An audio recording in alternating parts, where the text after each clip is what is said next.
aleluia, aleluia, aleluia, aleluia,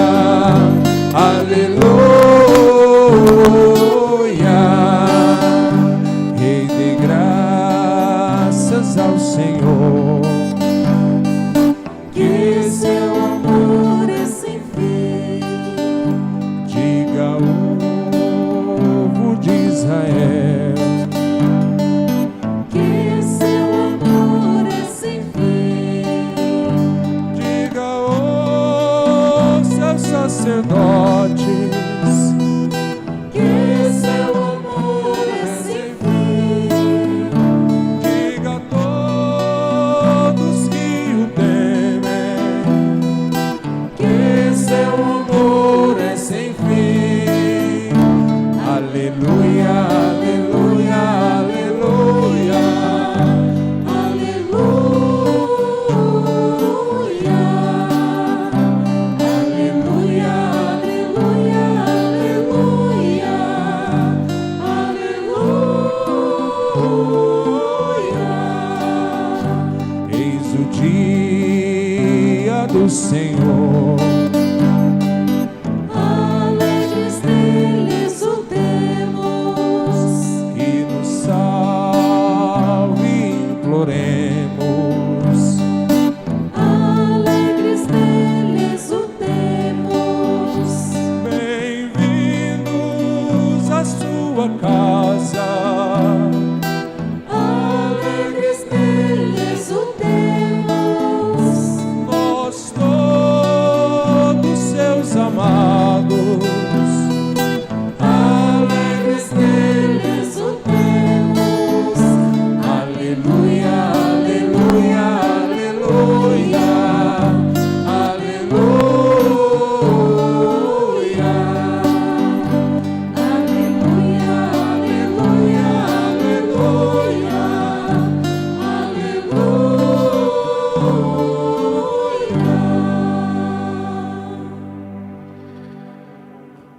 O Senhor esteja convosco. Ele está no meio de nós. Proclamação do Evangelho de Jesus Cristo, segundo Marcos. Glória a vós, Senhor.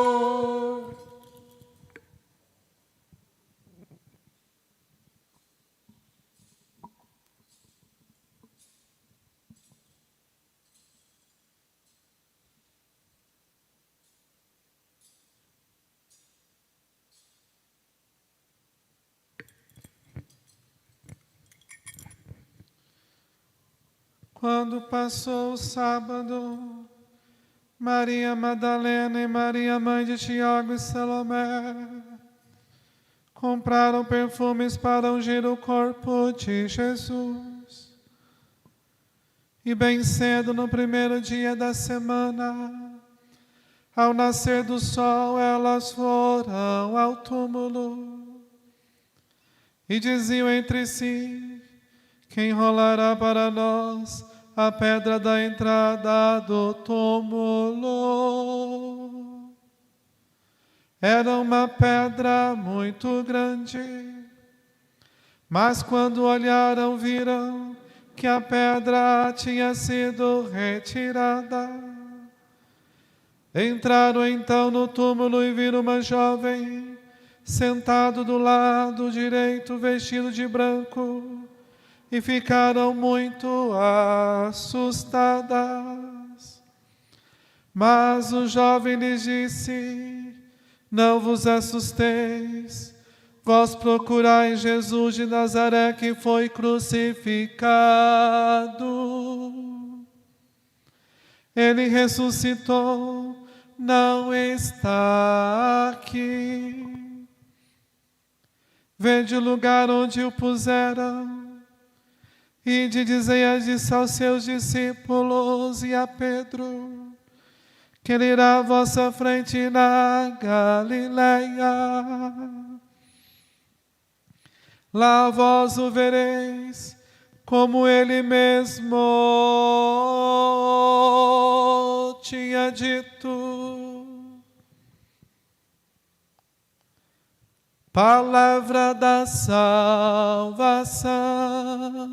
Glória a vós, Senhor. Cantemos pedindo a Deus a luz do alto. Deixa a luz do céu entrar. Deixa a luz do céu entrar. Deixa a luz do céu entrar.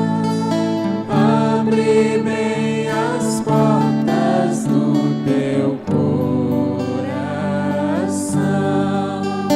e deixa a luz do céu entrar.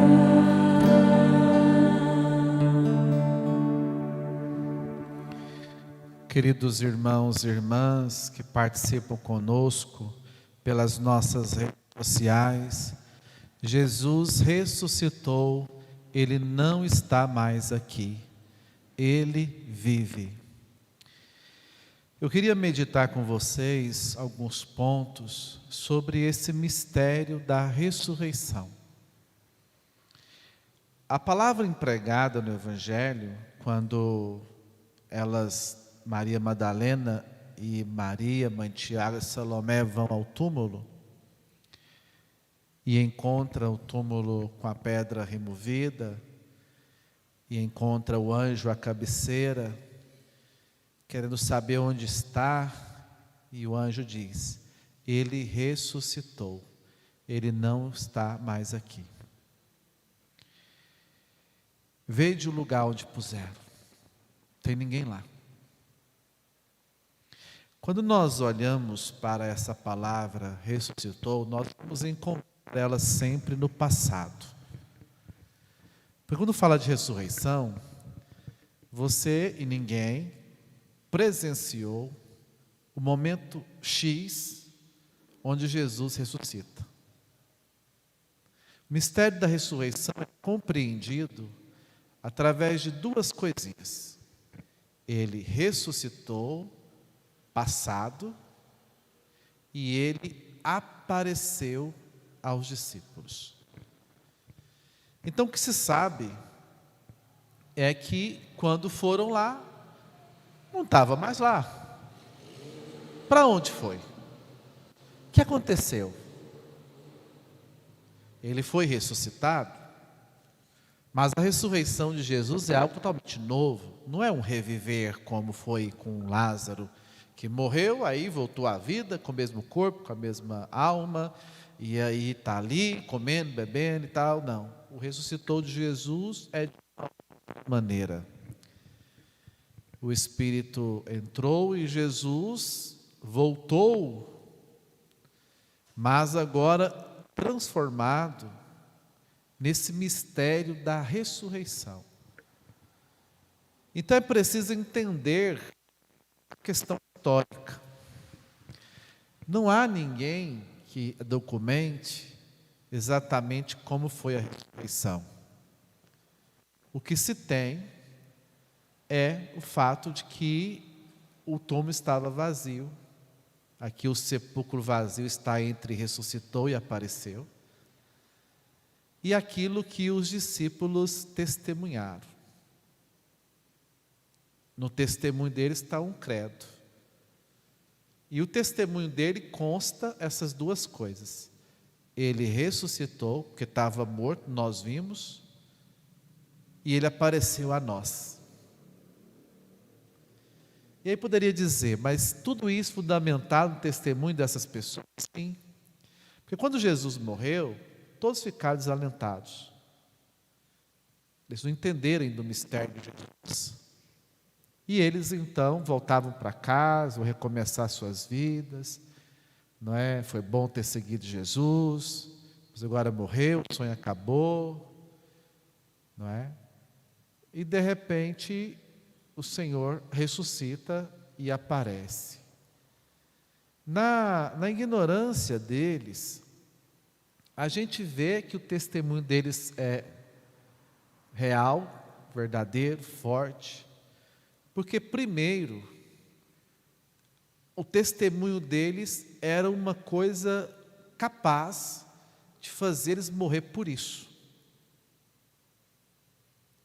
Então, pressupõe-se que ninguém inventa uma algo para dar a vida por isso.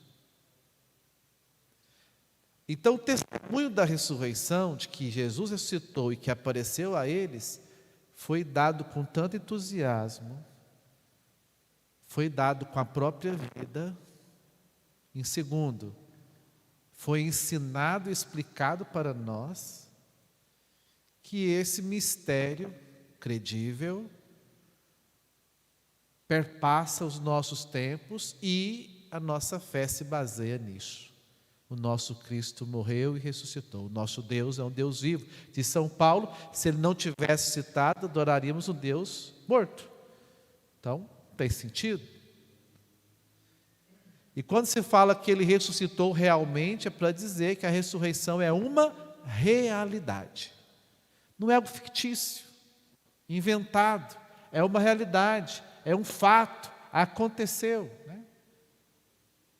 Ele não está mais lá. Então, quando você fala de ressuscitar, você está falando de algo que você não viu ali na hora exata, mas você viu pelo desencadear no passado, que não está lá mais, e aí, com a aparição dele aos discípulos, se formou o testemunho dos apóstolos, que muito mais a história vai poder dizer algumas coisas, mas a história não é capaz de fazer dar a vida. Isso é só a fé que faz. Por isso a ressurreição precisa da nossa fé. Acreditar, porque nós também não vimos, mas nós cremos pelo testemunho dos apóstolos e o testemunho dado até hoje, quantos estão dando a vida por causa de Cristo. O que será, qual a experiência que eles tiveram nas aparições para fazer eles acreditar de uma tal forma ao ponto de dar a vida por isso? Ao encontrar o sepulcro vazio, mostra que o Senhor não está lá mais. Houve teorias que roubaram o corpo, mas isso era tão forte que eles precisavam então inventar mentira, porque se ele ressuscitou, aí pronto, ia rebanhar um monte de gente como de fato o fez, né? Então, queridos irmãos e irmãs, dessas duas coisas, ressuscitou e apareceu, se apareceu a ressurreição do Senhor, o Senhor que vive. E essa ressurreição, essa transformação mostra, é muito mais do, esse corpo está livre da espacialidade, da temporalidade. É uma transformação, porque ele entrou na dimensão do Espírito, ao ponto dessa ressurreição fazer com que ele, ao mesmo tempo, está aqui e sumisse, e ao mesmo tempo poderia comer o peixe com seus discípulos, assar, andar, caminhar, ser visto. Porque mostra que essa dimensão do corpo glorificado é uma outra dimensão. E aí abre duas ressurreições interessantes para nós que seguimos o Senhor. A ressurreição do corpo, nós vamos ter no final da vida, quando chegar a morte, mas o mais importante é a ressurreição do coração.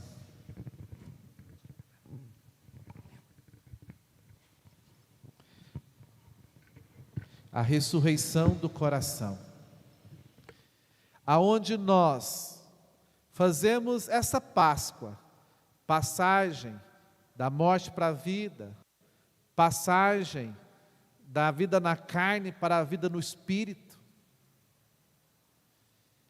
para essa passagem aonde nós assumimos a vida nova.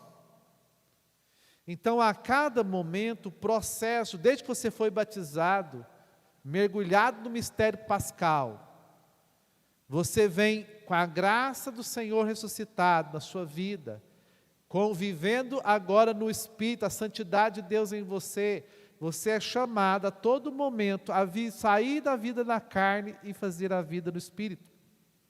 A todo momento a viver a vida nova. Então nós falamos da ressurreição do coração, que tem que acontecer todo dia, a todo momento, para que um dia no fim também aconteça a ressurreição do nosso corpo. É por isso que nós celebramos o mistério pascal, anual, e em cada domingo, e de certa forma em cada missa. Porque ali o Senhor, nós morremos com Cristo, com Ele ressuscitamos, na comunhão se expressa essa vida nova, da qual eu comungo, faço parte, eu participo. Então, vivendo esse mistério desse Deus, vencedor da morte, nós somos também unidos a Ele, na vivência dos sacramentos, nós somos chamados então a viver conforme o Espírito. E aí significa essa ressurreição do coração, que o Espírito entra na nossa vida e transforma a nossa alma e o nosso coração, o nosso corpo. E o nosso corpo vai deixando as coisas do mundo, a vida de pecado, e vai acontecendo conosco, no sepulcro do mundo, essa mudança de reviver, de nascer de novo. Aí você vai entender aqui a ideia, né, da criança. Né? Diz um santo que me foge à memória, diz que viver a Páscoa e ressuscitar é voltar a ser criança. Aí a gente entende a conversa com Nicodemos: se você não nascer de novo, Nicodemos, como uma criança, e criança aqui não significa o piá, o guri pequenininho, criança significa essa inocência, esse novo que desponta. Então, queridos irmãos e irmãs, o Senhor ressuscitou e apareceu. E aqui essa aparição no Evangelho vai dizer a Pedro que o Senhor vai logo encontrar com eles. E é justamente o fato da experiência. Então, o que nós devemos ressaltar com tudo isso? O Senhor ressuscitou, nós cremos. Mas nós precisamos fazer essa experiência com Ele, né? Que os apóstolos fizeram da sua aparição. Não quer dizer que o Senhor tem que aparecer para nós e falar: oh, estou aqui. Né? A aparição aqui significa experiência com Cristo citado. Nós vamos ver nos próximos domingos, né? Com Tomé, amanhã nós vamos ver com Pedro e João. Fazer a experiência, aparecer a nós, esse contato com o ressuscitado. E o ressuscitado está aí, nos sacramentos do batismo, na Eucaristia, na sua igreja. O ressuscitado está aí, querendo renovar a nossa vida, dando vida nova a todo momento, porque no batismo você recebe vida nova, na confissão essa vida nova te é devolvida, porque você perdeu pelo pecado, na comunhão essa vida nova cresce, e quanto mais a graça de Deus cresce nela, mais ela vai entrando no mistério dessa ressurreição, dessa transformação, porque passa a transformação desse corpo humano sujeito à morte, ao corpo glorioso que vive no Espírito, na liberdade do Espírito, como diz São Paulo, que dá os seus frutos. Então, queridos irmãos e irmãs, começou um novo tempo, o primeiro dia de uma nova semana, da vida nova que o Senhor tem para nos dar, né? Peçamos ao bom Deus a graça da sua misericórdia, que possamos então viver a experiência nesse mundo da ressurreição do nosso coração, vivendo em cada celebração pascal essa vida nova que o Senhor nos dá, e nos encontrando com Ele, fazendo a experiência dele aparecer a nós, para que um dia também nós possamos ressuscitar com o nosso corpo. Louvado seja nosso Senhor Jesus Cristo. Para sempre seja louvado.